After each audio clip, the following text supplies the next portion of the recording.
vamos a ir empezando. En primer lugar, les doy las muy buenas tardes y la bienvenida a todas las personas que hoy nos están acompañando en esta cuarta conferencia de nuestro ciclo de otoño.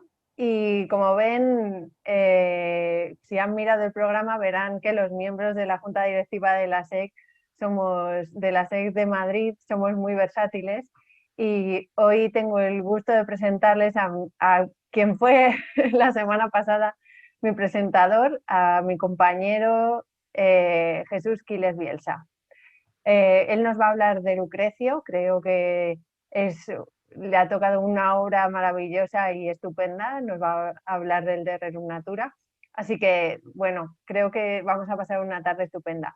Muy brevemente les presento a Jesús, aunque muchísimos ya lo conocerán porque hace, por ejemplo, 2 años nos habló de Juliano el Apóstata, aunque fue más bien Juliano el Creyente, y nos lo planteaba como una especie de juicio. Bueno, además de ser compañero en la Junta Directiva de la SEC de Madrid, es nuestro informático de cabecera, organiza además el concurso de cultura clásica Odisea, y dentro de nuestra delegación, además de ser uno de los grandes viajeros del grupo de la Junta, también ha editado algunos de los libros que recogen las conferencias. En su caso, el último ha sido Desmontando mitos, si no recuerdo mal, que se publicó en 2018. Bueno, ahora me corrige él si no, junto a Juan Piquero.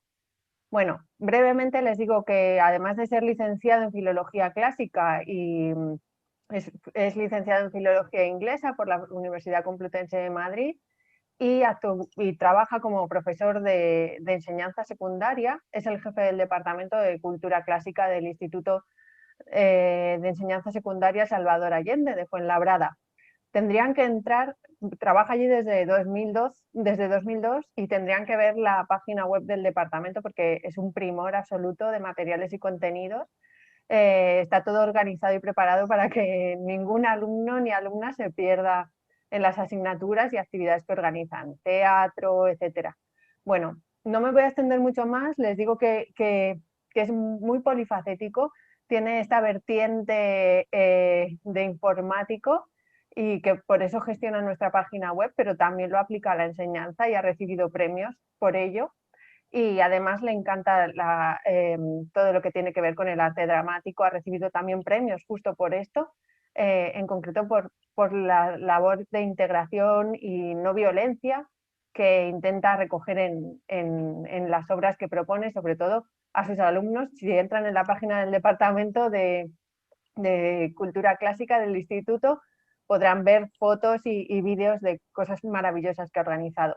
Bueno, les dejo con este Impiger et Praeclarus Magister, y antes de dejarles con él, les recuerdo a todos los que estáis inscritos que tenéis que escribir al usuario curso SEC para que se reconozca que habéis vuestra presencia, ¿de acuerdo? Simplemente saludáis, en este caso a Paloma Guijarro, que es la que está incansable en la labor de recogida de la presencialidad. Y ya sí que no me entretengo más y le doy la palabra a Jesús Quiles. Y nada, espero que lo disfruten. Muchas gracias. Hola, buenas tardes. Bueno, pues nada, muchas gracias Berta por esta bonita presentación y cariñosa. Y bueno, pues comentando un poco lo que nos decía ella, espero que quizá el tema de disperso, que no sea un poco disperso. Yo quería plantearos aquí muchas cosas y bueno, pues espero que no me vayan mucho por las ramas. Voy a intentar, lo siento si quizá voy a ir un poquito deprisa, porque ya os decía que bueno, pues quería incluir muchas cosas. Os voy a hablar de Lucrecio, de su obra de Rerum Natura, y vamos a empezar. Bueno, antes de empezar con la obra, vamos a empezar un poquito a ver esta presentación que os he preparado y quería hacer un par de consideraciones antes. Una, así para un poco ubicarlo, ponerlo en su marco, digamos. Una de las cosas que a mí desde pequeño pues me ha resultado interesante, porque quería comentar también un poco el tema del ciclo este que hemos hecho sobre los libros, las grandes obras que cambiaron la historia del mundo, la historia de nuestra civilización, lo terrible que es la angustia de lo que se ha perdido, ¿no? Hay una historia de siempre que a mí me ha llamado la atención y desde que la oí, y es esa que tiene que ver con Tarquinio el Soberbio, este rey, el último de los reyes romanos, de ascendencia etrusca, al que se le apareció, de pronto se le presentó la Sibila de Cumas para ofrecerle unos, unos libros, traía 9 libros en los que decía que estaban las profecías sobre todo lo que iba a pasar en Roma, y entonces se los ofreció por un precio exorbitante y Tarquinio, pues como su nombre indica, pues le dijo que aquello le parecía una barbaridad y que no tenía mucho sentido, y entonces la actitud de la Sibila fue coger 3 de esos libros y echarlos al fuego que tenía allí mismo en el hogar. Entonces le dijo a Tarquinio otra vez, le ofreció los que quedaban, los 6 que quedaban, se los ofreció por el mismo precio, ¿no? Ante lo cual, pues parece que Tarquinio pues ya se echó a reír y le pareció una barbaridad aquello. Pensó que le dijo que sí se había vuelto loca. Y entonces ella, su actitud fue coger los otros 3 libros y echarlos al fuego y ofrecerle los 3 últimos que quedaban por el mismo precio. Y en ese momento Tarquinio cambió su ánimo, ¿eh? Se dio cuenta de lo que estaba pasando y pagó por lo poco que quedaba, pagó el mismo precio que habría pagado por todo. Esta anécdota a mí me llama mucho la atención porque creo que todos debiéramos valorar lo que supone estos libros, lo que supone la cultura clásica, lo que suponen nuestra tradición para todos, ¿eh? Y como alguien dijo, pues si la educación o la cultura te parecen caras, prueba con la ignorancia. Bueno, visto esta primera pincelada, ¿no?, sobre cómo se han conservado estos manuscritos, la semana pasada nuestra compañera Berta nos hablaba de Tácito, que también ha tenido, pues fue una suerte que se conservaran sus manuscritos. Hay otro detalle que os he marcado aquí con este término médico de pea pteroenta, sobre las obras clásicas, es el valor de la palabra. O sea, la belleza, la capacidad de transmitir, la capacidad de hablar y de transmitir ideas, y también en el público de la época, en esas audiciones que se realizaban, la capacidad de la gente de escuchar y de sentir. Nosotros somos de una sociedad más de la imagen, pero en esa época yo creo que la palabra tenía un valor especial que debiéramos reconocer, ¿eh? Entonces, por eso os he incluido esta pequeña reflexión antes de nada. No es gratuita porque realmente hay un detalle curioso de que Lucrecio, la obra de Lucrecio, de Rerum Natura, en parte se ha conservado por la belleza de su texto. Muchos autores pues hablan de que quizá no, las ideas no eran muy adecuadas, ¿no?, para la época y no eran muy agradables, era un día peligroso. Era un libro peligroso que atacaba a muchas instituciones y en cambio se ha conservado quizá pues, por esto, por la belleza que tenía. Refiriéndome a esto, hay algunas cosas que realmente me impresionan de otros libros de los que ya hemos hablado, como el Homero, que nos habló nuestro compañero Óscar, ¿no?, cuando recita aquello de qué alada palabra se escapó del cerco de tus dientes, ¿no? Esa forma de hacerte ver el poder de la palabra, ¿no?, como algo que es independiente, que tiene vida propia. O también en las maravillosas imágenes de Virgilio, del que hablábamos también hace un par de semanas, cuando te quiere hacer ver la imagen de un caballo galopando por el prado húmedo, ¿no?, y te lo dice con un hexámetro como quadrupedante putrenson y tu quatillungula campum, ¿no? Que te parece que, es, que lo estás viendo, que lo estás sintiendo, ¿no? O el propio Ennio, del que hablaremos también porque tiene una influencia importante en Lucrecio, cuando habla de cómo está el escenario predispuesto para la batalla y te dice ese sparsis astis longis campus splendete torret, ¿no? Que parece que estás oyendo el sonido del metal, ¿no? Bueno, por no alargarme mucho, también recuerdo aquí esta imagen en la que Virgilio está leyendo un pasaje de la Eneida a Augusto y a su hija Octavia, y cuando llega al famoso tu Marcellus eris y ella se desmaya, ¿no? Esa capacidad de sentir el texto como algo realmente especial, ¿no? Bueno, vistos estos dos detalles, yo un poco quería aprovecharlo para permitirme pues una pequeña osadía de intentar revivir el libro de Rerum Natura.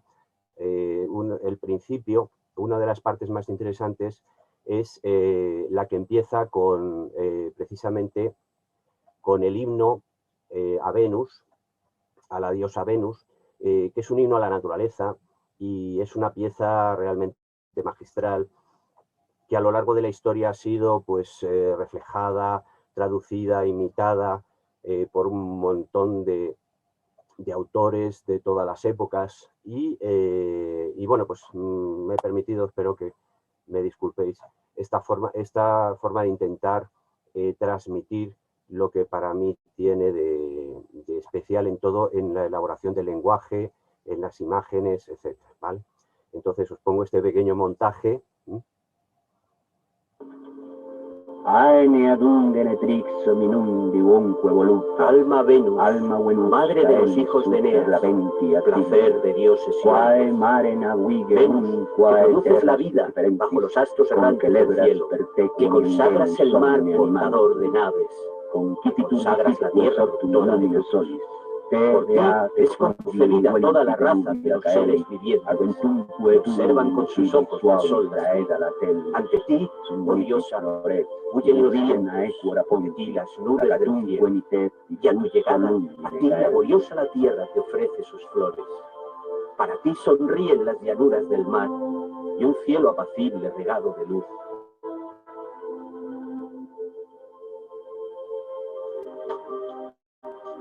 Nam simulac species, Pues tan pronto como llega la alegre primavera, y su fecundo aliento recorre la tierra, primero las aladas aves anuncian tu llegada, golpeado su pecho con orgullo. Luego atraviesan saltando las fieras y el ganado por los alegres prados, y cruzan a nado las rápidas corrientes llevadas en canto. Todos te siguen, con gusto por donde tú lo andas.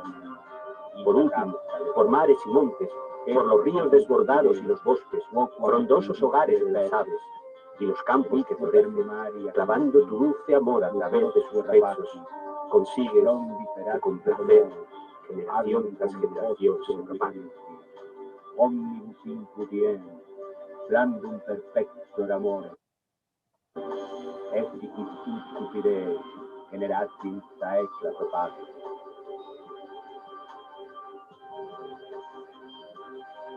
Bueno, pues quería hacer, como decía, esta pequeña recreación.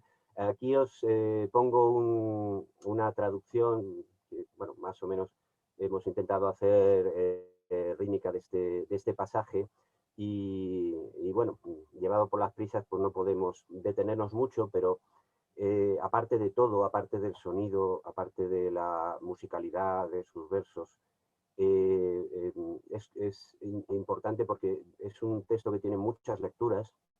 A lo largo del pasaje, Lucrecio es un gran orador, es un gran retórico, y entonces aquí hace un pasaje por los 4 elementos que refleja desde el principio. Empieza por el agua, ¿no? Está haciendo una especie de tributo a Empédocles, un personaje, un filósofo al que él admira, aunque lo critica en sus razonamientos, cuando empieza a hablar a defender un poco su doctrina, pero indudablemente lo admira bastante. y entonces empieza, pues, empieza desde el mar, ¿no? Bueno, en principio empieza desde los astros, el aire, el agua, luego pasa por la tierra, vuelve otra vez al cielo, a la tierra, por todos 4 elementos al mismo tiempo que hace este himno de elogio a la naturaleza. Ha habido cierta polémica con este respecto porque dice, bueno, Lucrecio no es un ateo, por cierto, que esto lo veremos un poco más adelante. Él no es ateo, pero es verdad que está en contra, vamos, es muy crítico con las religiones. Y entonces, claro, hay gente que dice, bueno, ¿y cómo le haces un himno a Venus? Pero yo creo que es evidente que no se trata, lo que está hablando es el poder de la naturaleza. Él utiliza los mitos, como veremos un poquito más adelante, porque los mitos le sirven para difundir su doctrina, ¿vale? Y por cierto, quiero apuntar otro detalle también discutible, y es que Epicuro, pues como buen epicúreo, era bastante escéptico, estaba bastante en contra del hecho de la poesía en sí, ¿no? Del utilizar la poesía, los mitos, todo esto, para difundir sus doctrinas. Entonces, el hecho de que Lucrecio pusiera las doctrinas epicúreas en verso y en poesía y utilizando los recursos propios de este arte, pues también levantó cierta polémica. Pero bueno, ya veremos un poco el porqué, ¿no? Él tiene esa idea de utilizar todo lo que valga la pena para difundir sus ideas.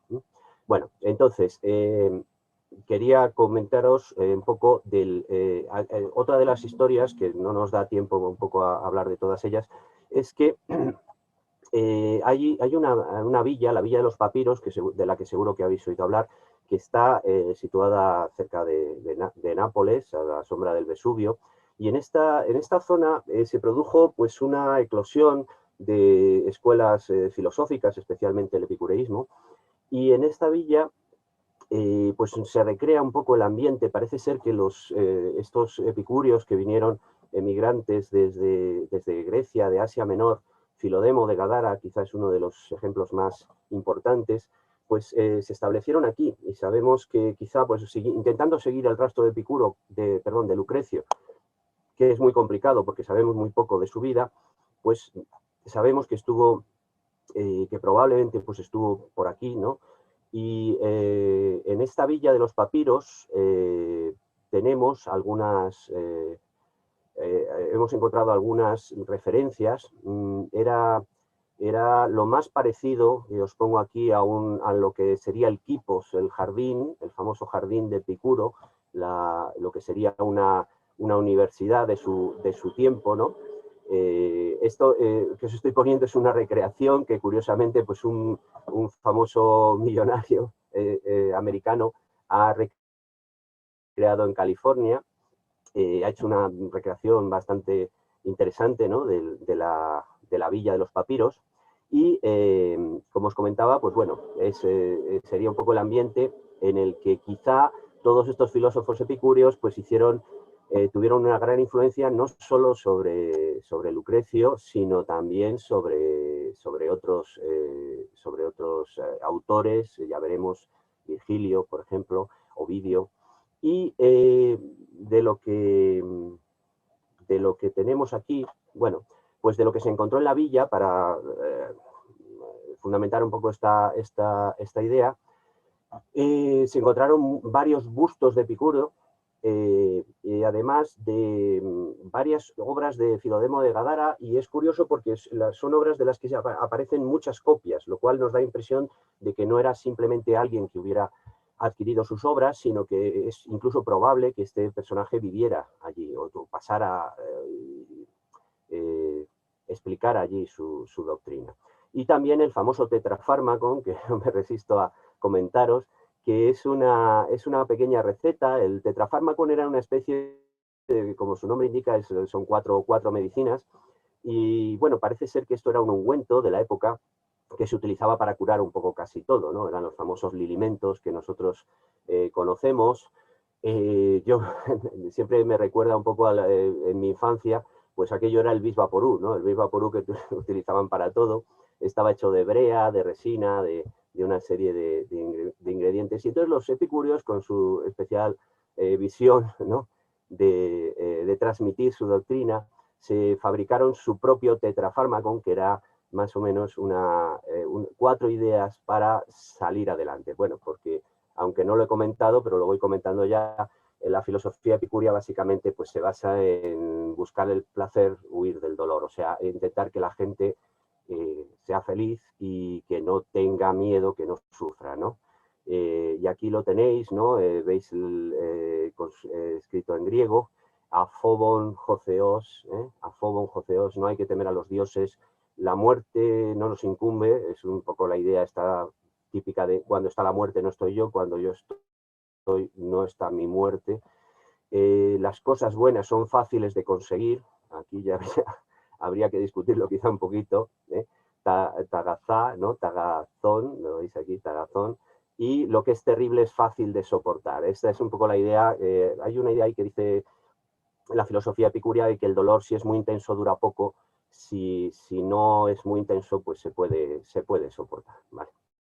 Bueno, en fin, no me quiero extender mucho más, pero esto nos da idea de que había este ambiente en esa zona donde se forjaron grandes de los ingenios de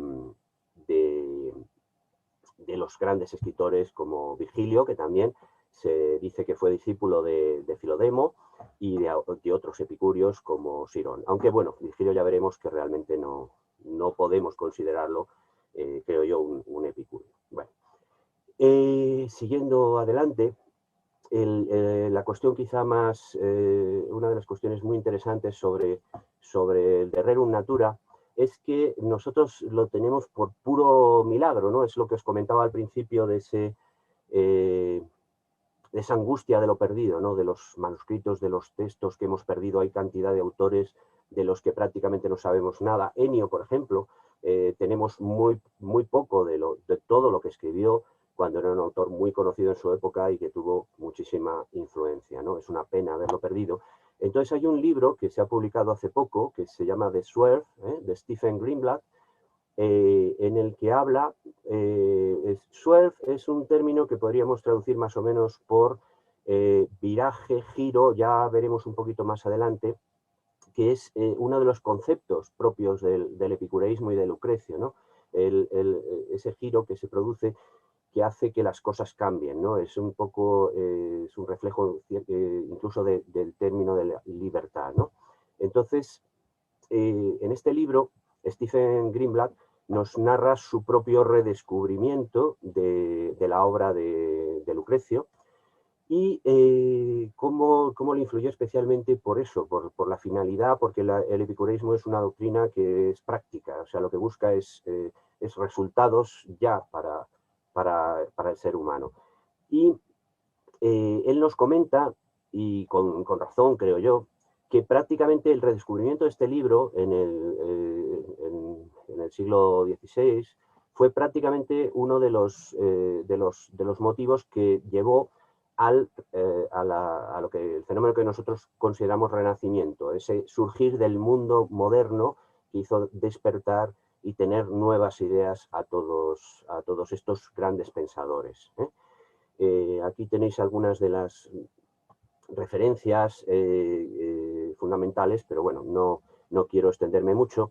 Y en este libro lo que habla es sobre todo de la aventura de Pollo, que es uno de los humanistas renacentistas, que él estaba muy obsesionado especialmente con la obra de Cicerón, y entonces pues tenía esa ansia de buscar manuscritos antiguos, y a través de Cicerón él llegó al conocimiento de Lucrecio, y buscando pues, en abadías perdidas por el centro de Europa, llegó a descubrir este códice maravilloso, el Codex Oblongus, que es el que ha sido la pieza básica de transmisión de Rerum Natura, que es un códice espléndido porque tiene un tamaño enorme para para lo que es la época, con muy poquitas líneas. Nos está hablando de que realmente el que editó, el que favoreció la publicación de este códex, pues tenía mucho interés en el manuscrito, y sabemos que esto se llevó a cabo pues, en ese famoso renacimiento carolingio, ¿no?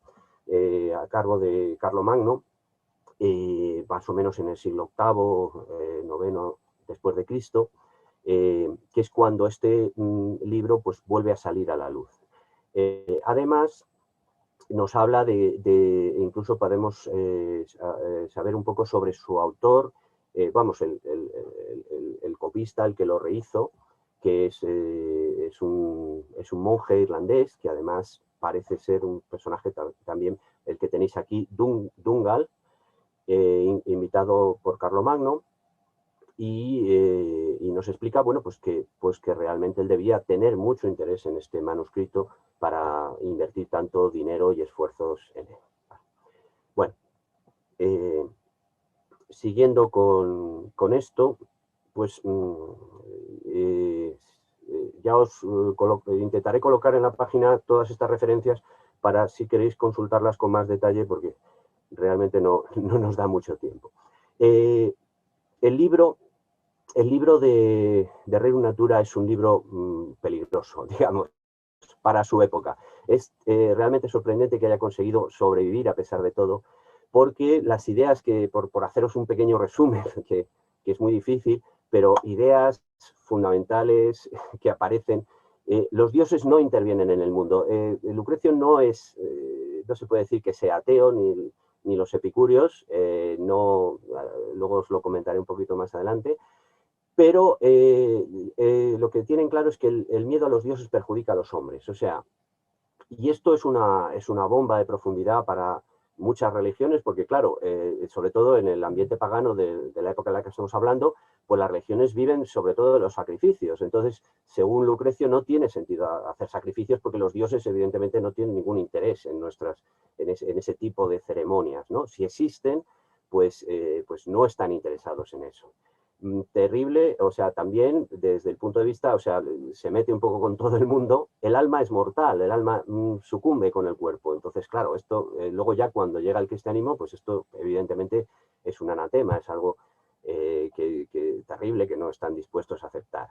El universo es infinito y hay infinitos mundos. Ya veremos como él incluso nos dice que, bueno, que el mundo, nuestro mundo como lo conocemos, va a perecer, va a desaparecer. Entonces, la Tierra no es el centro del universo ni es el ombligo del mundo.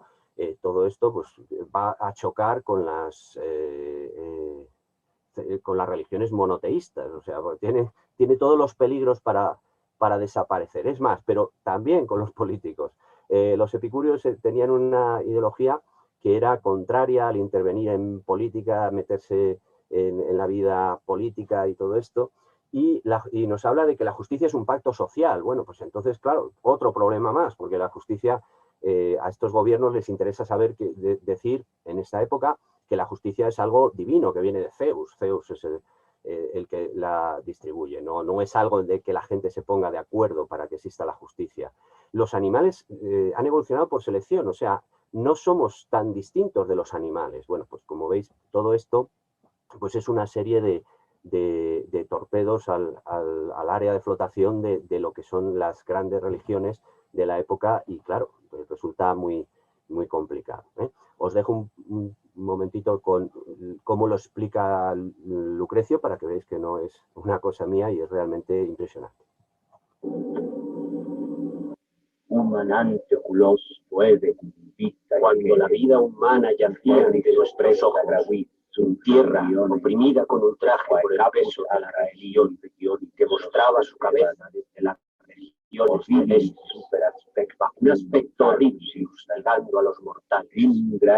Un hombre griego fue el primero que se atrevió a alzar el vista en contra y enfrentarse a ella el primero, a quien ni de los dioses la fama, ni el rayo, ni el cielo con su murmullo amenazante convierte. Pero aún más por eso se irritó la aguda virtud de su ánimo para desear abrir las puertas cerradas de primera despertar en un claustro tupido.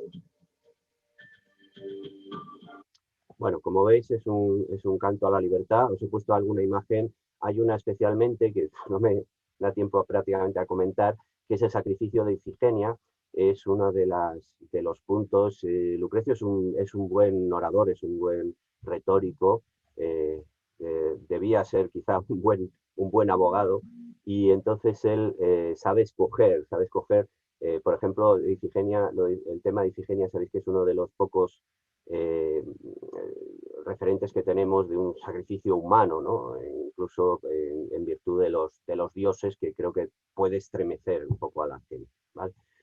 Bueno, eh, después de esto, pues quería comentaros un poco lo que es lo que os comentaba de la influencia que ha podido tener este autor en toda la cultura occidental. No voy a poder detenerme en todos estos personajes que veis aquí, pero me gustaría por lo menos apuntar a algunos, algunos de ellos.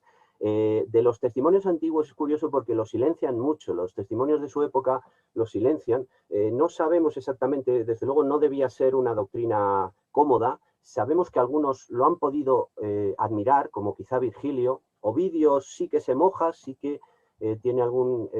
pero claro, para un autor como Virgilio debía ser muy difícil, ¿no?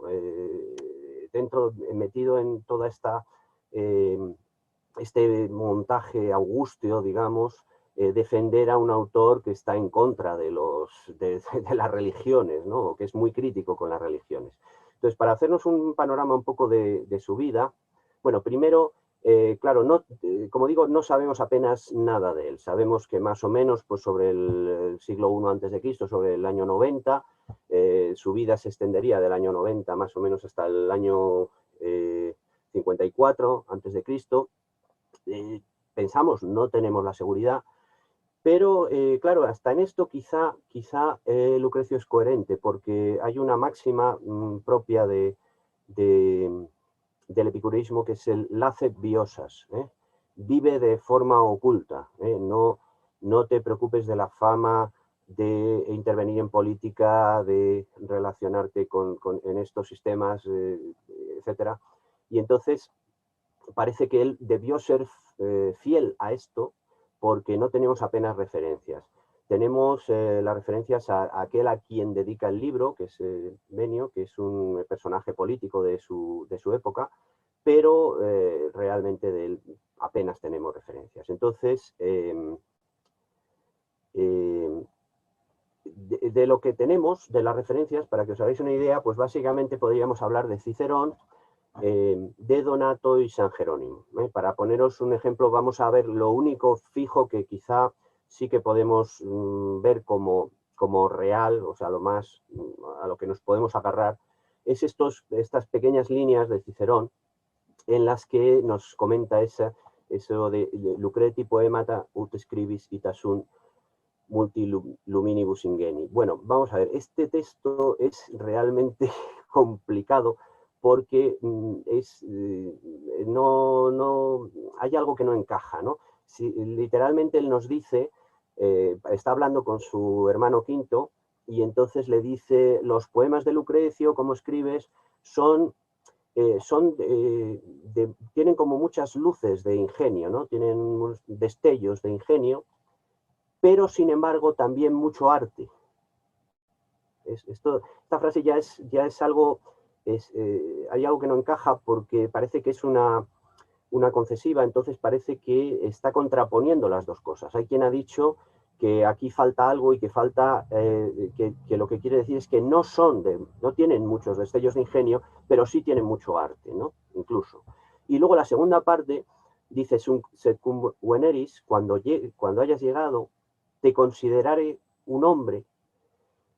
Y si eres capaz de leer los Empédoclea de Salustio, que es otra obra también de estas que tienen que ver con esta explicación de la naturaleza, no te consideraré humano, o sea, es algo inhumano, está por encima de ello. Lo que queda claro es que este Salustio, que no debemos confundir con el famoso Salustio de la Guerra de Yugurta, etc., este Salustio había escrito una obra que debía ser todavía más complicada de entender. La de Lucrecio era difícil, pero esta debía ser más, ¿no?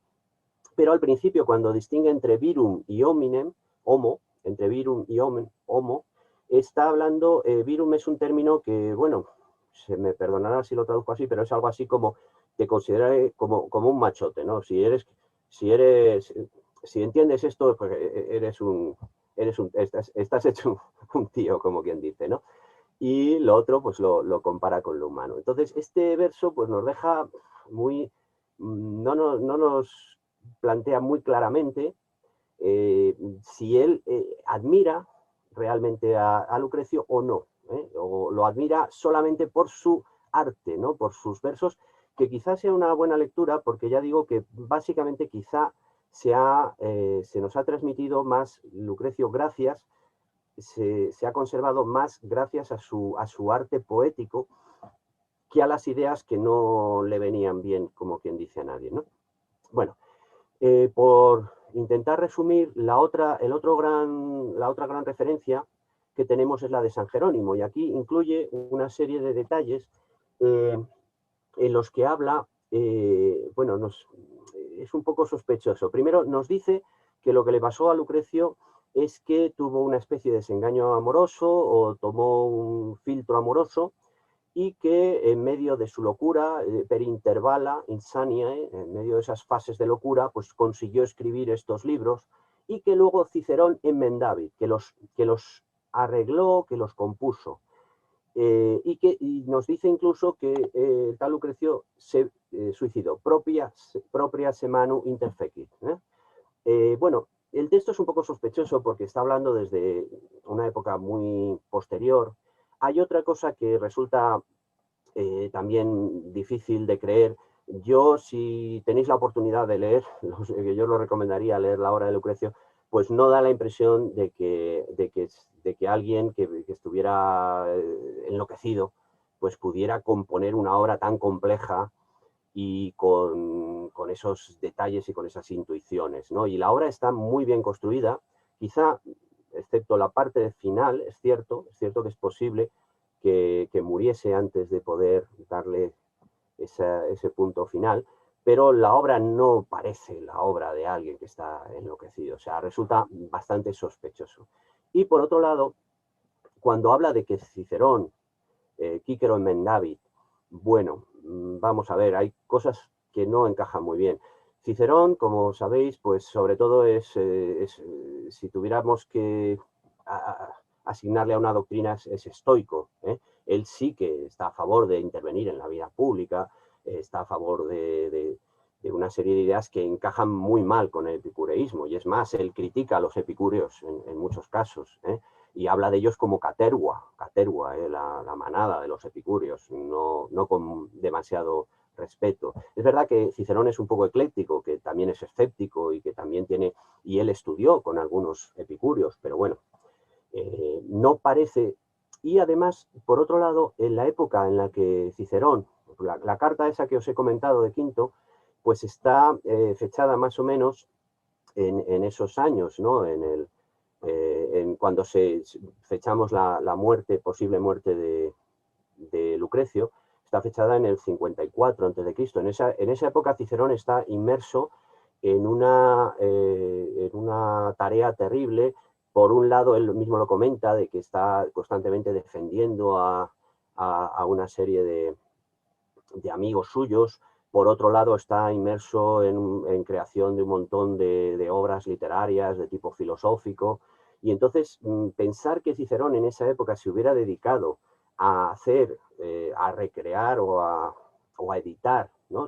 La verdad es que se admite como que las obras de Lucrecio las editó Cicerón, pero que se hubiera dedicado a eso, a mí me resulta bastante complicado. Y si vemos los versos de Lucrecio y cómo se expresa y cómo utiliza el hexámetro, pues claro, compararlo con Cicerón, porque Cicerón me parece admirable como orador, como retórico, como escritor, es maravilloso, pero la verdad es que en el tema de la poesía no lo veo. Recordad, es famoso el hexámetro de Cicerón cuando comenta aquello de o fortunatam natam me consule Romam, ¿no? Que dice, Roma, afortunada Roma, que volviste a nacer siendo yo cónsul, ¿no? Entonces, no veo mucho la coherencia, digamos, entre estas dos ideas. Pero bueno, como digo, es una polémica en la que podéis buscar más información o yo os puedo indicar alguna cosa más, pero es complicado. El caso es que lo que sabemos de Lucrecio es eso, la cita de Cicerón, y luego de los otros autores importantes, yo me voy a centrar en Virgilio y en Ovidio. Virgilio no hace referencia a él, ya digo que es posible que para Virgilio no fuera tampoco cómodo hacerlo.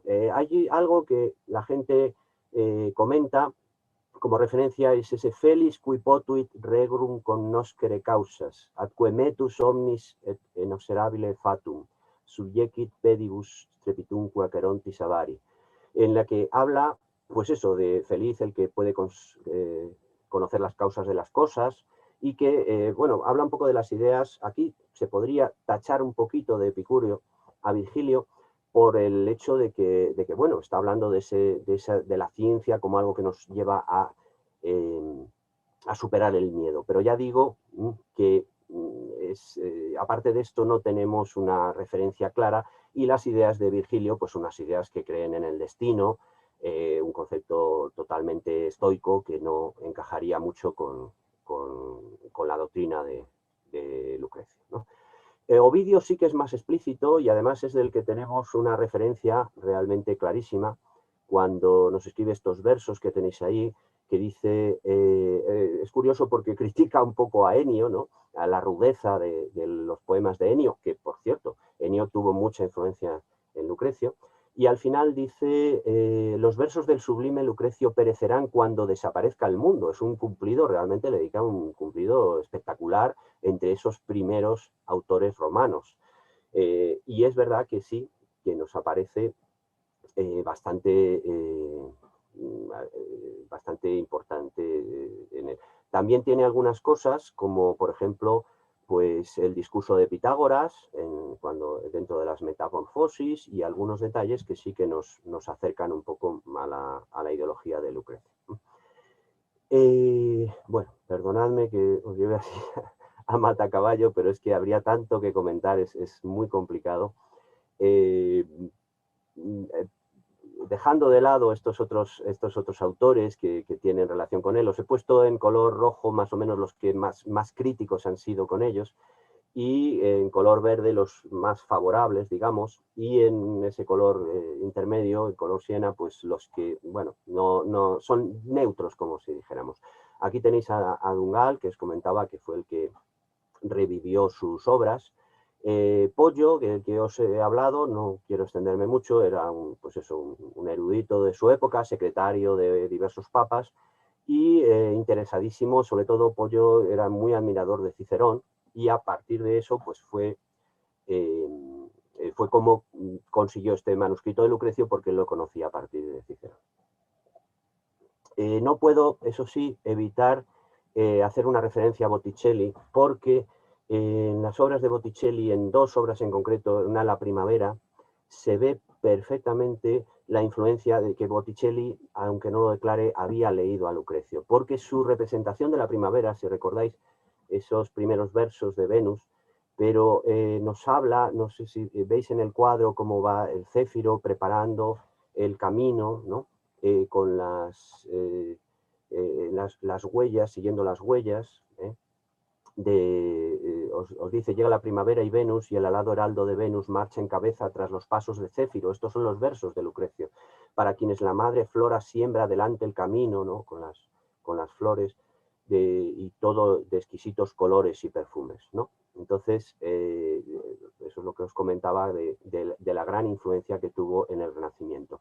Y otro pasaje también que no os había comentado es que al principio de la obra de Lucrecio de Rerum Natura hay una referencia a Marte, en el cual parece ser que Lucrecio le tocó vivir una vida llena de guerras civiles en Roma entre los distintos partidarios. Sabéis que es una época convulsa de la historia de Roma, entre César, Lucrecio, Sila, Mario, todos estos personajes.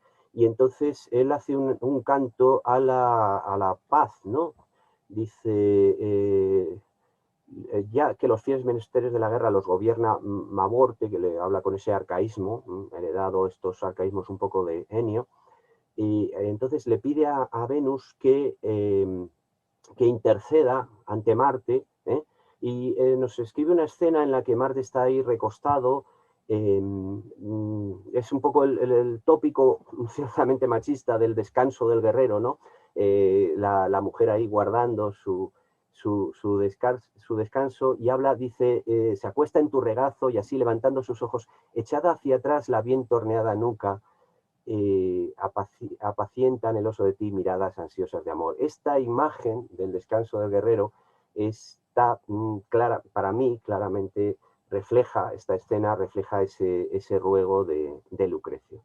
Y no puedo por menos que ya en esta escena ver la revisión crítica de una pintora, Artemisia Gentileschi, que ahora bajo el prisma un poco del feminismo ha sido muy revalorada, en la que ella, pues yo creo que hace una pequeña burla burla o crítica a esta imagen. Ella se representa, es el descanso de la guerrera en este caso, la postura, la actitud es la misma, pero tiene también como veis aquí, representa un templo quizá ella dice, bueno, yo soy Venus, ¿no? En este caso el personaje masculino, el macho le falta, ¿no? No lo necesita para nada, y además aparece este Cupido con unas plumas de pavo real, ahuyentando los moscones, lo cual, pues teniendo en cuenta la historia de Artemisia, a que no nos podemos meter, pero que podéis comprobar por vuestra cuenta, pues resulta bastante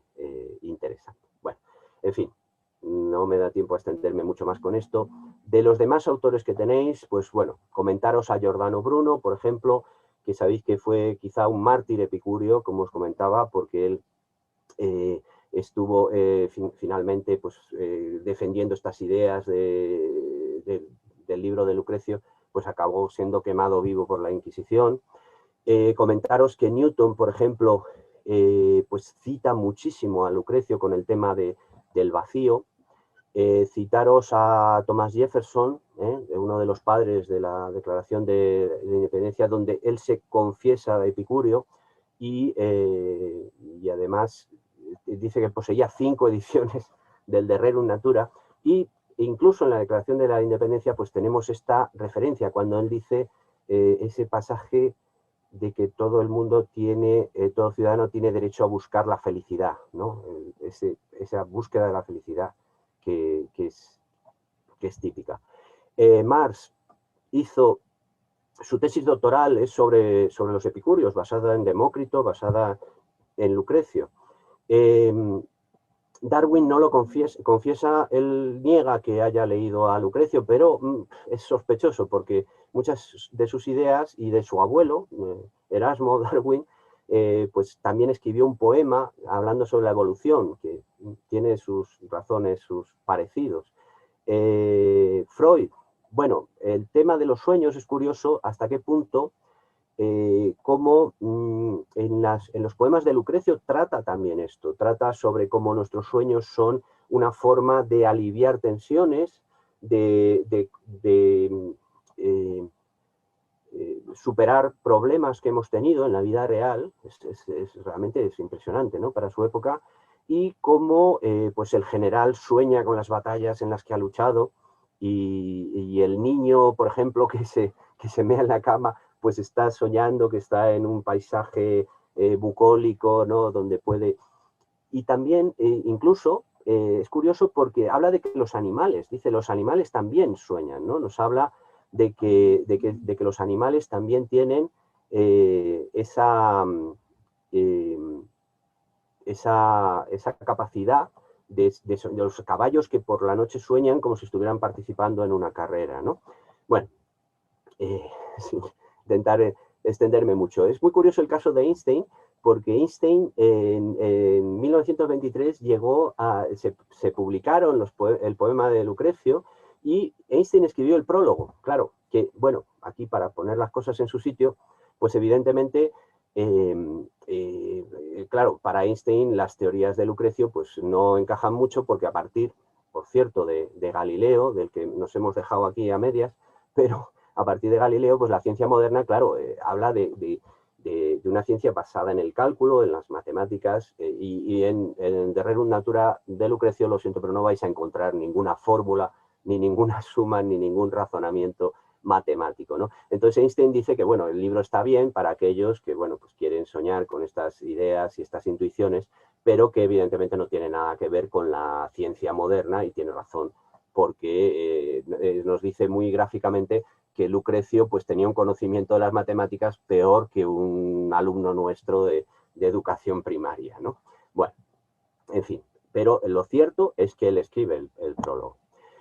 Otro personaje que me resulta imprescindible es Borges, porque Borges es un apasionado y nos habla de que lee a Lucrecio en latín y lo traduce, y sobre todo él se fija en una idea que le resulta le marca mucho, que es el tema de la inmortalidad, ¿no? Lucrecio nos habla de que no existe la inmortalidad, que no tiene, sobre todo que no tiene sentido la inmortalidad, y el libro de Borges, La ciudad de los inmortales, yo os recomendaría que la leyerais porque es realmente interesantísimo, y en él nos habla de eso, de una ciudad donde viven los inmortales, y ¿qué es lo que hacen? Pues estar todo el día tumbados en el suelo, porque no tiene sentido hacer nada. O sea, si realmente a lo largo de toda la eternidad vas a poder hacer todas las cosas, ¿para qué hacer nada? O sea, nos está poniendo en esa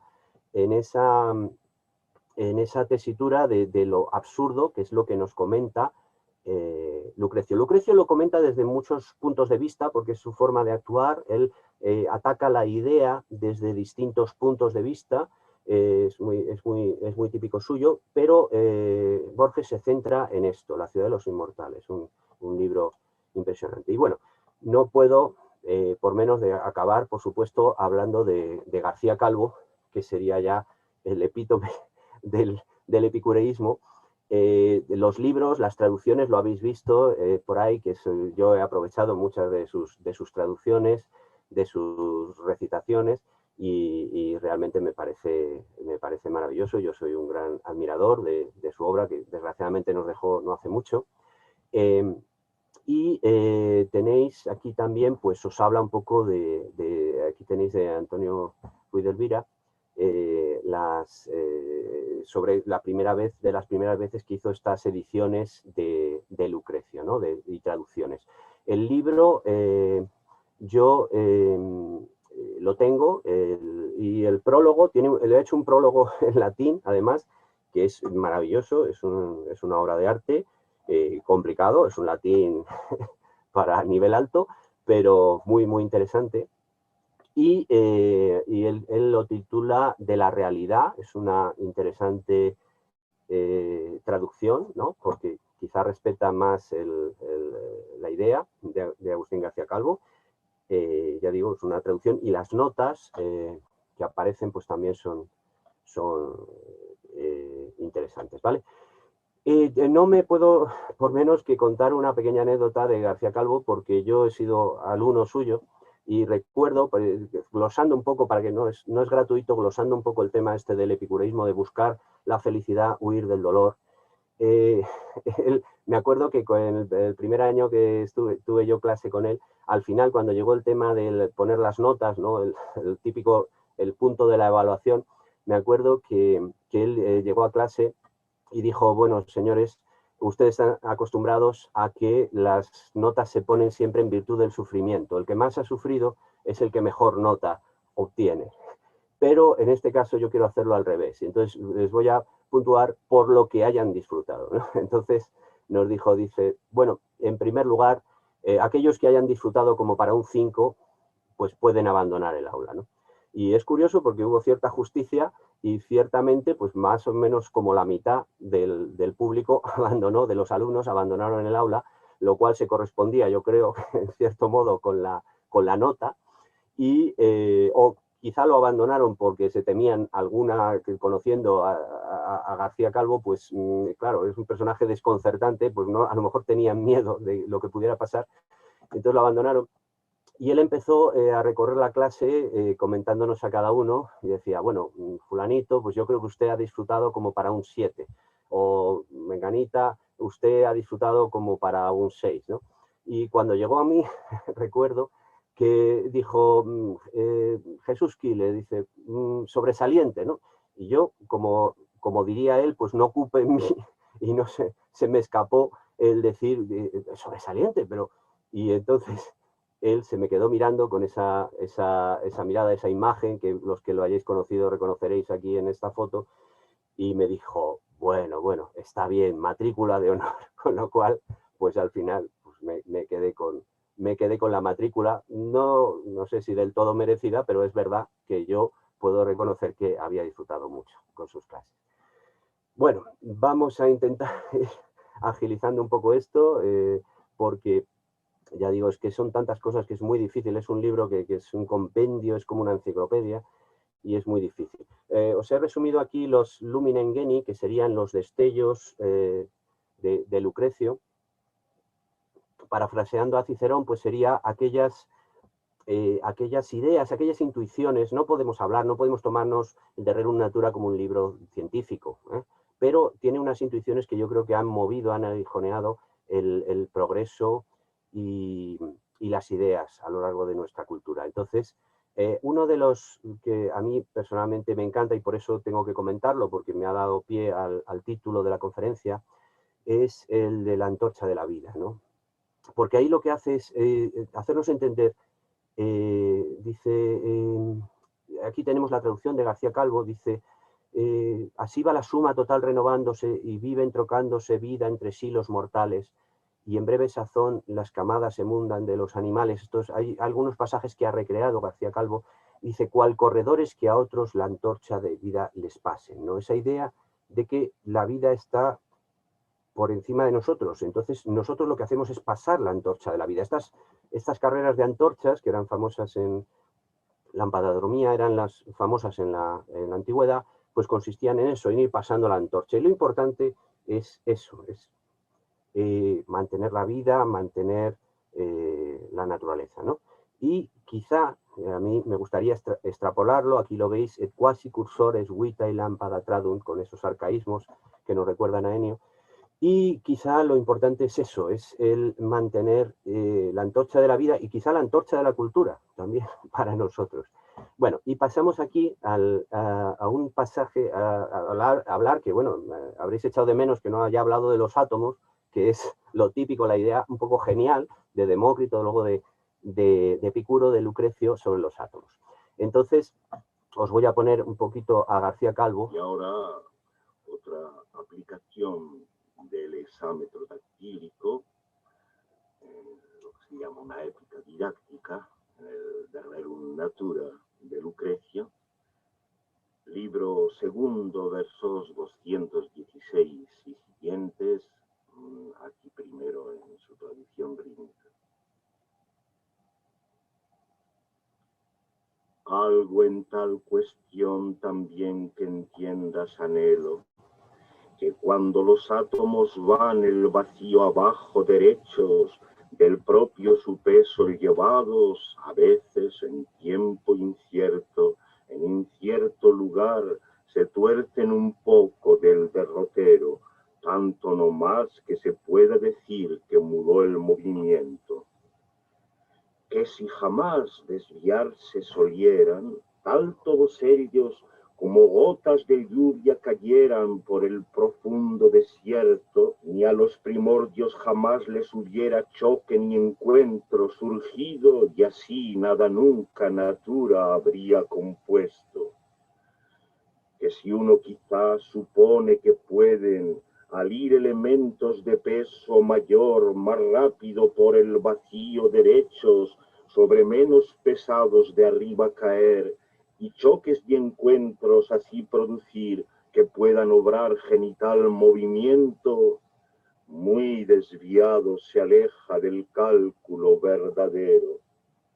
Bueno, no me da tiempo a poneros la versión latina, pero es interesantísimo. Hay dos conceptos que hay aquí. Uno, el hecho de que los átomos caen independientemente de su peso, que fijaros lo que nos está añadiendo, intuyendo sobre la ciencia futura. Y os he puesto aquí un vídeo que sería, estos son motas de polvo en un rayo de luz, es una de las, quizá las intuiciones que llevaron ya a Demócrito, esta imagen ya aparece en Demócrito, a pensar en el tema de los átomos. Yo aquí os he hecho esto, en fin, insisto otra vez en que perdonéis estas pequeñas osadías o aventuras, un poco para representar lo que son las ideas sobre los átomos, ¿veis? Una de las ideas fundamentales del atomismo a partir de Demócrito y Lucrecio es que, Demócrito y Epicuro, perdón, es que tiene que existir el vacío, tiene que existir el vacío para que los átomos se puedan mover, porque si no nada daría lugar a nada. Tendríamos aquí una serie de átomos, como veis, que yo he representado por unos dibujitos, y estarían pues bloqueados totalmente. Si hay un vacío, existe el movimiento. Aquí os pongo el pasaje en el que Lucrecio nos habla de que tiene que haber un vacío para que los átomos puedan moverse. Pero si se movieran siempre igual, pues entonces no darían lugar nunca a nada, ¿no? Cada uno más o menos según su forma o su estructura, porque él sí habla de que los átomos tienen distintas formas, aunque otras propiedades no las tienen, como el color, por ejemplo, pero no darían lugar a nada, a no ser que haya lo que llamábamos el swirl, de Stephen Gribland, que os hablaba, el clinamen, la desviación.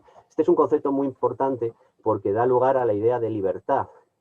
Al haber una desviación que, como nos decía García Calvo en su traducción, es impredecible porque es en algún momento, en algún punto, una mínima desviación hace que los átomos puedan crear cosas nuevas, puedan juntarse y unirse.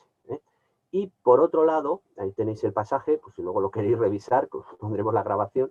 Y por otro lado, hay yo lo he simbolizado aquí como amor, por nombrarlo de alguna forma, que hace que algunos átomos que son de la misma estructura, digamos, pues se junten entre sí, y eso es lo que haría, según esta concepción, es lo que daría lugar a la realidad tal como nosotros la conocemos.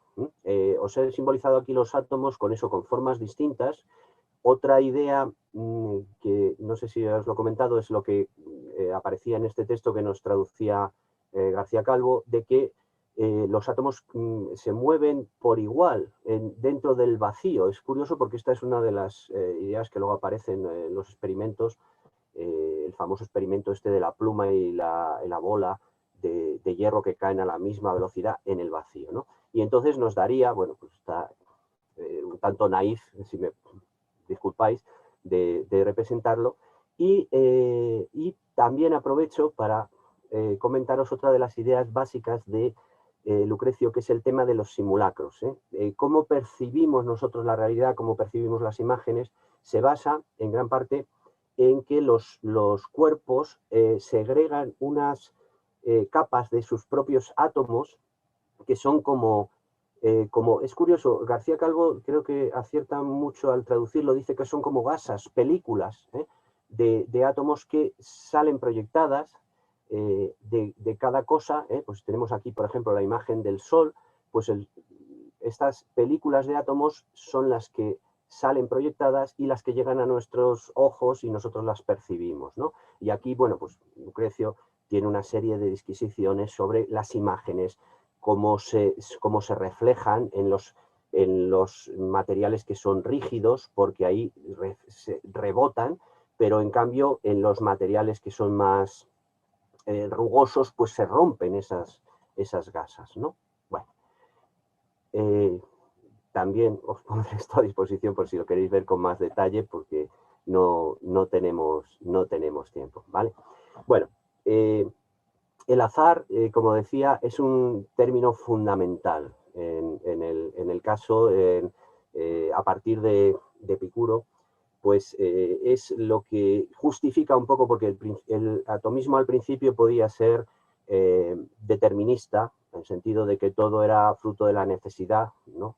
Pero claro, eso dejaba muy mal el tema de la libertad, porque si no hay azar, si no hay un factor de azar, pues no puede haber libertad. Esto es un concepto muy complicado que no tenemos tiempo, como decía, para poder desarrollarlo más, pero que sepáis que fijaros cómo esto se desarrolla y llega hasta nuestros días. El propio Einstein, sabéis que comentaba eso de Dios no juega a los dados. Sabéis que para Einstein Dios, cuando habla de Dios, habla del Dios de Spinoza. O sea, está hablando de la naturaleza, en el fondo, algo parecido a la naturaleza. O sea que digamos que podía estar bastante de acuerdo con las ideas de Lucrecio, ¿no? Con esa Venus de la que habla Lucrecio, que es un poco la naturaleza. Y cuando dice que Dios no juega a los dados, pues un poco Einstein es partidario de que hay una finalidad en la naturaleza, hay algo que nos lleva a algún sitio. Pero esta idea luego con la física cuántica ha sido bastante cuestionada.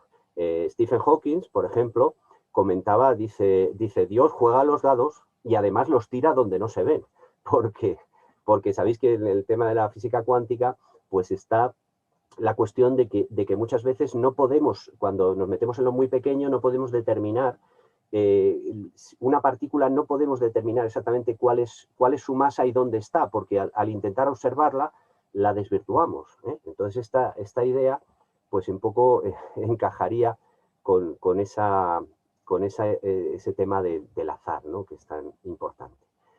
De los simulacros, por intentar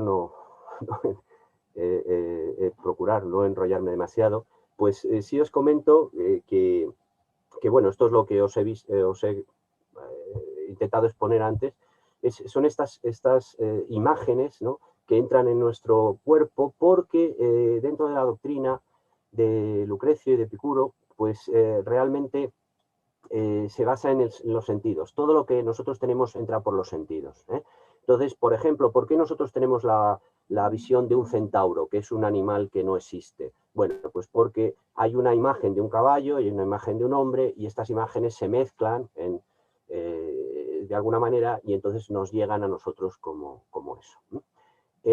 Sobre la luz y el sonido también, otras de estas intuiciones maravillosas de Lucrecio, cómo habla de que la velocidad de la luz, está hablando de que la velocidad de la luz es mayor que la velocidad del sonido, ¿eh? Porque, y fijaros, hace falta tener sensibilidad, porque él nota que cuando vemos un leñador en el monte que está cortando un árbol, golpea el árbol y nosotros vemos primero cómo lo golpea y luego oímos el sonido. En el caso del trueno es más fácil, ¿no?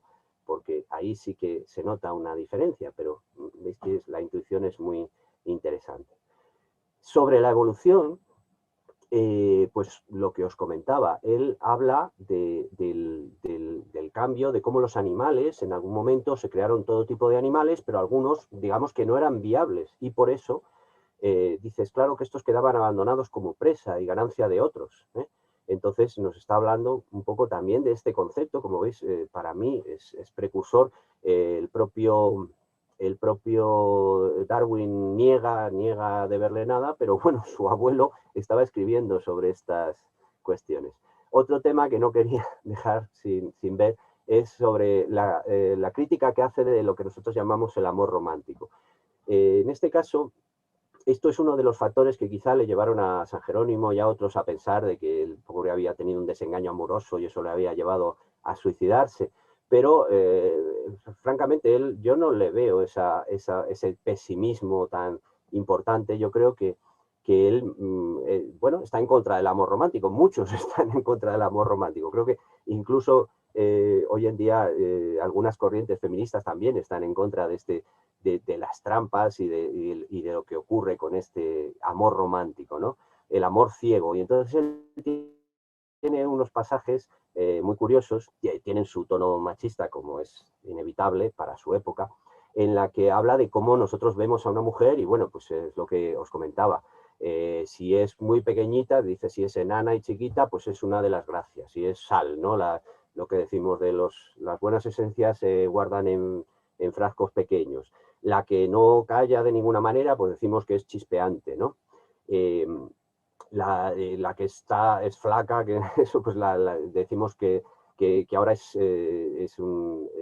una gatita amorosa, ¿no? Etcétera. Bueno, ya veis, con un tono muy machista, y si es opulenta y tiene grandes pechos, pues entonces es Ceres, ¿no?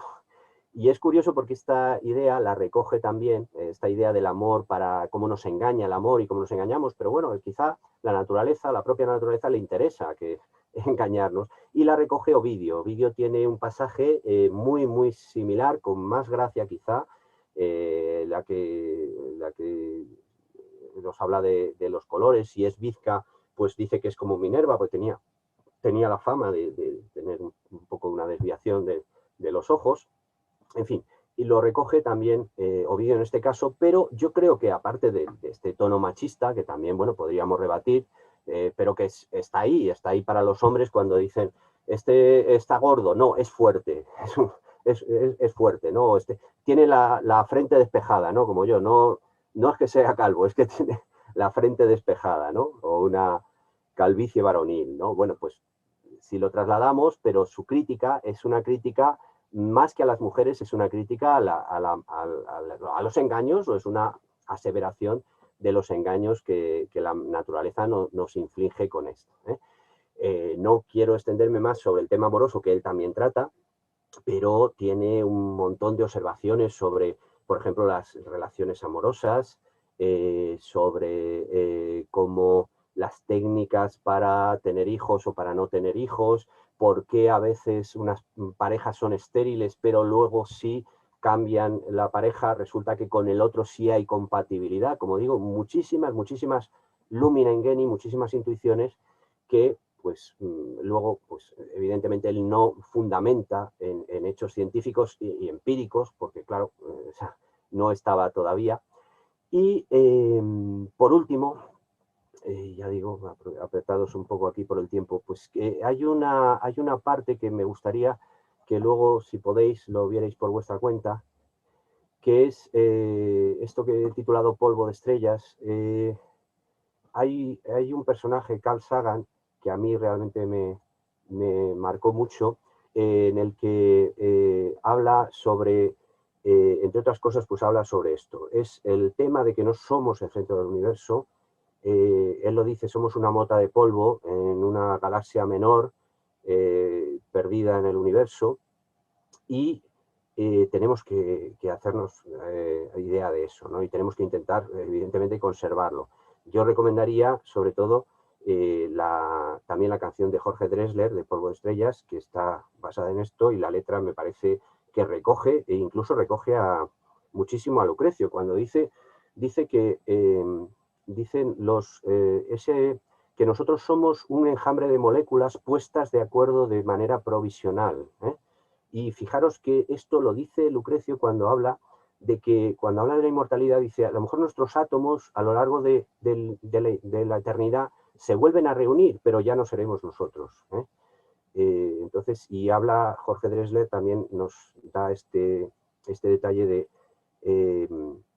de que no, dice, no dejaremos huellas, seremos polvo de estrellas, ¿no? Que está recogiendo las reflexiones de Carl Sagan, que ya digo que a mí me parece importantísimo. Y al final de su obra, de Lucrecio también, pues habla de eso, de que el mundo también morirá. Le dice a la gente, dice, no habéis visto los terremotos, tal. Al final, realmente, pues el mundo acabará desapareciendo. Este mundo que nosotros conocemos, y surgirán otros. Y él habla de la posibilidad de que existan otros mundos parecidos a los nuestros. Que, por cierto, no me ha dado tiempo a desarrollarlo, pero eso, entre otras cosas, fue lo que le costó la vida al pobre Giordano Bruno, porque eso fue una de las cosas, el pensar que no, nuestro mundo no era el centro del universo y que podía haber otros mundos, ¿eh?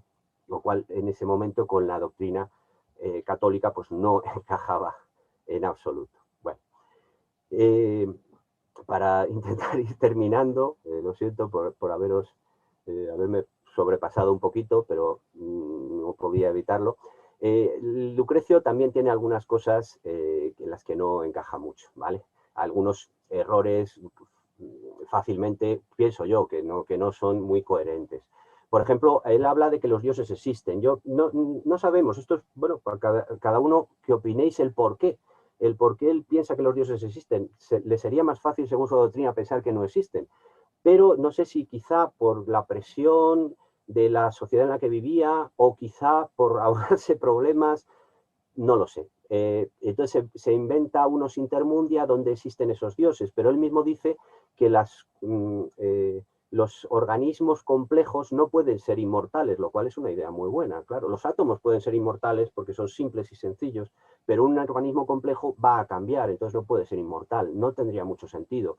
¿Qué son estos intermundia que existen? No rigen las leyes que él comenta para nosotros, no tiene mucho sentido. Otra cosa curiosa, detalle, es sobre el tamaño del Sol y la Luna, porque nos dice que el Sol y la Luna tienen más o menos el tamaño que nosotros que le vemos, pero realmente pues sabemos que esto no tiene sentido, y cualquiera, y ya los científicos griegos, los filósofos griegos lo habían demostrado, y cualquiera lo puede saber, porque si tú estás viendo al Sol y te mueves 20 kilómetros y lo sigues viendo del mismo tamaño, pues está claro que algo está fallando, ¿no? Está claro que está muy lejos, pero tiene que ser muy grande, ¿no?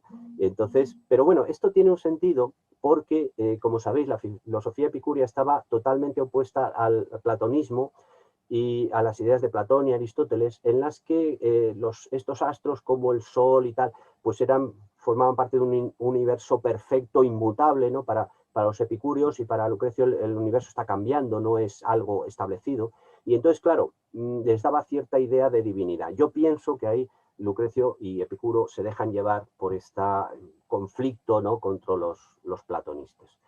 Y bueno, en cuanto a los sueños, pues lo que os comentaba es que parece que los sueños son algo que nos entra de fuera y que nosotros no lo creamos, o que las imágenes, la imaginación, que evidentemente nosotros creamos en nuestra mente, pues parece que no, que es porque Lucrecio y los epicúreos están muy mediatizados por el tacticismo, que todo entra a través de los sentidos y que los sentidos son fiables.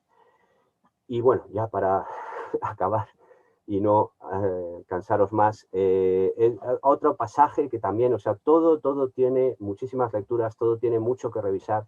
El final que nos queda es una narración de la peste de Atenas. Nos habla, es curioso, es triste tener que recordarlo ahora, ¿no?, de una pandemia en la que en Atenas, pues como sabéis, precipitó el final de la guerra del Peloponeso, y entonces murió muchísima gente. Y hay gente que esto no le encaja, dice que no tiene sentido, que no es coherente, pero tenéis que pensar que para Lucrecio y la gente de su época, pues las pandemias estaban basadas en algo que iba en el aire, que se transmitía por el aire y que no tenía que ver con la transmisión personal. Entonces, él en esta parte final de la obra está tratando los fenómenos atmosféricos, y entre ellos pues incluye este. No es tan raro porque, vamos, hasta el siglo XIX o XX, yo creo que cuando se produjo la epidemia de cólera en Londres, pues había una discusión, porque muchos decían que era algo que venía por el aire, siguiendo la tradición clásica, y evidentemente se demostró que no, que era un problema de algo que venía por el agua. Pero bueno, es lógico. Y este último final a mí no me parece tan absurdo, porque él empezó con un canto a la vida en el himno a Venus y acaba con la constatación de la muerte, ¿no?, de la destrucción y de la fragilidad del hombre. Y en este caso, pues acaba exponiéndonos esta idea de que bueno, pues estamos a merced un poco de la naturaleza, y somos pues simplemente pues algo contingente, ¿no? Y también tiene algunos toques interesantes cuando habla de cómo la gente pues se estaba como peleándose por intentar quemar los cuerpos de sus familiares, peleándose. O sea, quizá tiene una cierta crítica a la religión también en este final de la obra. Bueno, pues es una narración realmente dura, pero bueno, pues yo creo que no es tan incoherente como algunos han querido quizá demostrar. Es verdad que la última parte de la obra está un poco desproporcionada en la distribución de las ideas, pero bueno, eso ya no podemos comentar. Yo realmente me da mucho apuro ya seguir comentándoos más, y bueno, pues aquí creo que sí que es importante que vayáis a pescar en estas aguas procelosas de Lucrecio, porque es que hay cantidad de ideas interesantes que podemos sacar incluso hoy en día. y que se pueden revitalizar. Y bueno, pues esta ha sido mi charla. Si os ha gustado, ese es mi premio, y si no, os pido disculpas. Bueno, muchísimas gracias, Jesús. Yo estoy, pero alucinada, o sea, mira que me había acercado alguna vez a Lucrecio, pero este acercamiento, viendo tantas cosas, me hace, bueno, tengo en la cabeza que tengo tantas ideas que no sé qué hacer. Muchísimas gracias, me ha parecido muy, vamos, y yo creo que todo el mundo, porque estamos aquí todos diciendo, bien, alárgate, no nos importa, estamos encantados de seguir escuchándote y que nos vayas abriendo más y más ventanas. Bueno, nos has demostrado además tus múltiples facetas, la de informático, la de hiperculto, todas, el inglés, todo, ha sido increíble, increíble. Voy a hacerte algunos comentarios, hay algunas dudas, para que veas que estábamos todos atentísimos. Tengo dos preguntas ya, bueno, una duda más. Esto es fantástico, fantástico. Una compañera desde México nos ha comentado que las carreras de antorchas se siguen haciendo allí. Esto ha sido simplemente un comentario cultural que ha habido para que veas que ha ido generando ya interés, pero es que desde el mismo principio. Y si te parece, como vamos un poquito justos de tiempo, te paso las preguntas y, y las respondes, ¿te parece? Sí, como quieras. Que sean fáciles, por favor. Eso espero. Bueno, los comentarios son, pues eso, todo el mundo te agradece, es que ha sido fantástico, fantástico, es que estábamos todos enloquecidos. Daniel te pregunta que cuál sería la relación de Lucrecio con Marx. Efectivamente, es que ese cuadro daba el juego solo para la ponencia, porque solo que ibas abriendo más y más ventanas y todos queríamos abrir una, pero hay algunas que se han quedado sin abrir y Daniel te pregunta por la de Marx. El Lucrecio con el mar. Con Marx, con el marxismo. Con Marx. Sí, Marx, el materialismo, o sea, la doctrina de Demócrito, pues es una doctrina que prescinde de la necesidad de los dioses y todo. Entonces, el fundamento del materialismo es Marx. Marx, su tesis doctoral, la tesis doctoral que él hizo, primera fue sobre los epicúreos y sobre cómo habían sido injustamente relegados a lo largo de la historia, enfrentándose a la visión escolástica de Platón, Aristóteles, etc.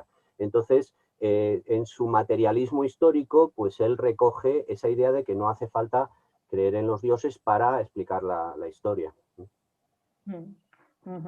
Qué interesante ese vínculo, ¿no? Yo no habría pensado en Marx escribiendo sobre Lucrecio, pero siempre aprendemos muchísimas cosas en este ciclo. Luis David también te pregunta, hace una pequeña reflexión, te la leo y respondes lo que te parezca. Dice, comentabas al principio de la conferencia el miedo a los dioses, la importancia de limitar la acción de los dioses. Y dice, ¿daría pie a la crítica? Y según él, dice, lo sagrado se presenta como tabú, que en cuanto se hace explícito al cuestionarse, pierde su carácter ritual. Al limitar la acción de los dioses, ocurre que se abre la puerta al cambio, al materialismo o a la libertad, según he podido entender. Esto es lo que te pregunta Luis David. Bueno, es un poco complicada la pregunta, yo pues no sé, Sí. para intentar, no sé si la entiendo bien, pero básicamente, efectivamente, si los dioses existen, nuestra libertad pues queda bastante cercenada, ¿no? Y claro, pero yo creo que el tema, Lucrecio no cuestiona que los dioses existan, él habla como si existieran, no es ateo, no es ateo. Pero lo que cuestiona es que no tiene sentido la religión. Él habla en un pasaje, dice, cómo hay una persona que se pone, que es muy irreverente, ¿no? Dice, delante de un templo se pone con una piedra y mata ya un animal y piensa que a los dioses eso les va a importar. O sea, lo que él niega es que nosotros podamos atar a los dioses, el sentido de religión, en cierto modo es eso, religare, atar, que podamos influir en los dioses con este tipo de acciones, ¿no? Entonces yo creo que sí que coartaría nuestra libertad realmente. Muy acertado, yo creo, ese análisis. Te están pidiendo que nos des la matrícula por todo lo que hemos disfrutado. como nos has contado, Concedido. porque realmente lo hemos pasado muy, muy bien. Ha sido una conferencia, además, pues eso, con muchas perspectivas. Hemos visto pintura, nos has analizado los cuadros de épocas distintas, hemos visto literatura, filosofía, ciencia.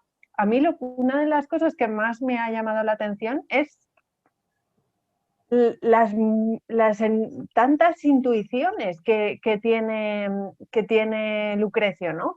Pues las que nos hablabas a nivel científico, que la luz sea más rápida que el sonido, lo de que en el vacío las cosas caen a la misma velocidad.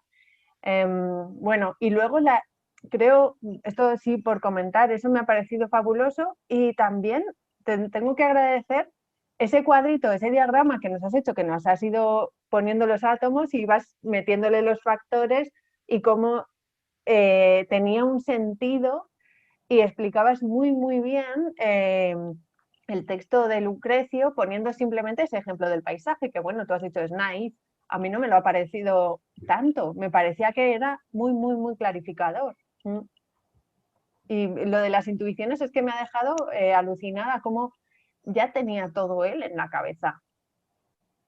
Sí, bueno, ya os lo pondré luego por si queréis los enlaces, por si queréis jugar con este pequeño juguetito informático. Ha habido algunas Por cosas que favor. se me han quedado en el tintero, por ejemplo, el hecho de que los átomos tienen que ser totalmente sólidos e indestructibles, porque si no, al chocar entre sí se irían deshaciendo, la materia desaparecería, etcétera. Entonces ahí tenéis una serie de opciones por si queréis divertiros un rato con esta pequeña recreación informática. También están apuntando que anticipa la existencia de los universos paralelos, nos dice Alberto, que efectivamente pertenece a la mecánica cuántica, o sea, y lo de Giordano Bruno, o sea, es como que todos en realidad somos un poco, hay algo de Lucrecio en todo el mundo. Sí, es curioso porque incluso cuando él habla de que los átomos tienen distintas formas, que no tienen algunas propiedades, por ejemplo, el olor, el color, no son propios de los átomos. Habla del agua del mar, tiene unas intuiciones muy, muy interesantes. Por ejemplo, él habla de que el agua del mar, las olas, tú ves que sale la espuma y la espuma es blanca. Si el agua es azul, porque la espuma es blanca, ¿no? Entonces, habla de que los átomos no tienen esas posibilidades, ¿no? Que son, habla de la refracción de la luz también, por qué vemos los remos torcidos, que no es una cosa mínima, porque eso se opone a algunas doctrinas. Incluso algunos autores cristianos como, no recuerdo ahora, San Jerónimo y otros, apoyan en cierto modo a Lucrecio porque les viene bien en un momento dado para luchar contra los neoplatónicos. Y entonces, por esa idea de el mundo perfecto, y para Lucrecio no, el mundo es algo que está en cambio constante, ¿no? Entonces, Bueno, le vienen bien esas ideas. madre mía, es que podríamos hacer un ciclo de conferencias solo de Lucrecio, yo creo. De cada una de estas pequeñas cosas que nos van iluminando, ¿no? Que le llama Cicerón. Me ha parecido, bueno, a mí me ha parecido maravillosa, pero están diciendo una panorámica muy completa. Enhorabuena, gracias. Bueno, ha sido muy dinámica, es verdad que ha sido quizá un pelín más larga, pero nadie lo ha pensado porque estábamos todos encandilados siguiéndote.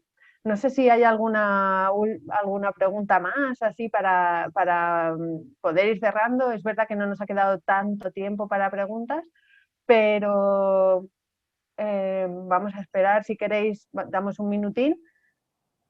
Sí, yo Parece os que... intentaré poneros todos los enlaces en la web de segmadrid.es para que podáis acceder a... Hay muchas cosas que no, lo siento si he ido tan atropellado, espero que se me haya más o menos entendido, porque Sí. no es muy difícil planificarlo, pero bueno, sí que os pondré ahí todas estas referencias para que podáis leerlo con más detalle, ¿no? Las citas apenas he citado. Hay un libro muy bueno que es el que a mí me ha gustado más, que se llama es de Rerum Natura, la traducción de Gredos, que os pondré ahí la versión, porque el prólogo es maravilloso. O sea, en el prólogo prácticamente lo tenéis todo. Entonces, sí os la recomiendo. Pues gracias por la recomendación y bueno, parece que no hay más preguntas, pero si vas a dejar el vídeo con todos los enlaces, además tendremos una conferencia interactiva y así ya es el colmo del disfrute, porque podremos retozar en algunas cosas, ¿no? En las lecturas rítmicas, la traducción de García Calvo también marcando los ritmos. Yo creo que ha sido una pasada, literalmente. Sí, creo que lo hemos pasado muy, muy, muy bien.